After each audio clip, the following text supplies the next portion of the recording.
வணக்கம் நண்பர்களே. இன்னைக்கு நாம பார்க்க போற விஷயம் ரொம்ப இன்ட்ரெஸ்டிங் ஆனது. நாம என்ன சாப்பிடுறோம்னு யோசிச்சு என்னைக்காவது கவலைப்பட்டிருக்கோமா?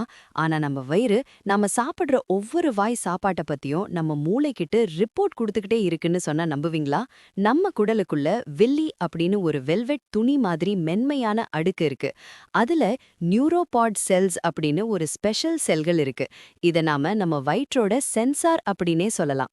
நாம சாப்பிடுற சாப்பாடு சூடா இருக்கா, அதுல சத்து இருக்கா, இல்ல கெட்ட பாக்டீரியா இருக்கான்னு இது எல்லாத்தையும் இந்த செல்கள் நோட் பண்ணுது. அதுக்கப்புறம் தான் மேட்டர் ஆரம்பிக்குது.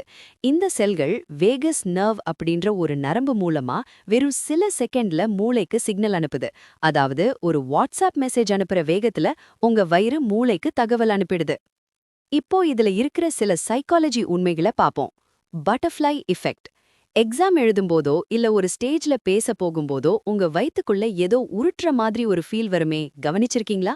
அது உங்க மூளை பயப்படும் போது இந்த வேகஸ் நரம்பு வழியா வயித்துக்கு அனுப்புற சிக்னல் தான். Mood swings. சில சமயம் காரணமே இல்லாம கோவம் வரும், இல்லனா டல்லா இருப்போம். அதுக்கு நம்ம சாப்பிட்ட சாப்பாடும் ஒரு காரணமா இருக்கலாம். குடல் ஆரோக்கியம் சரியில்லைனா மூளைக்கு போற சிக்னல் மாறி நம்ம மனநிலையையே பாதிக்கும்.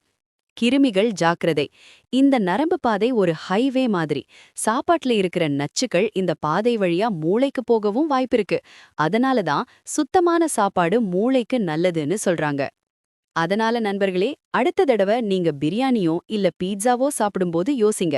நீங்க வயித்துக்கு மட்டும் சாப்பாடு போடல, உங்க மூளைக்கும் சேர்த்து தான் போடுறீங்க. நல்லத சாப்பிடுவோம், மகிழ்ச்சியா இருப்போம். இந்த தகவல் உங்களுக்கு பயனுள்ளதா இருந்தா மத்தவங்களுக்கும் ஷேர் பண்ணி இத புரிய வைங்க.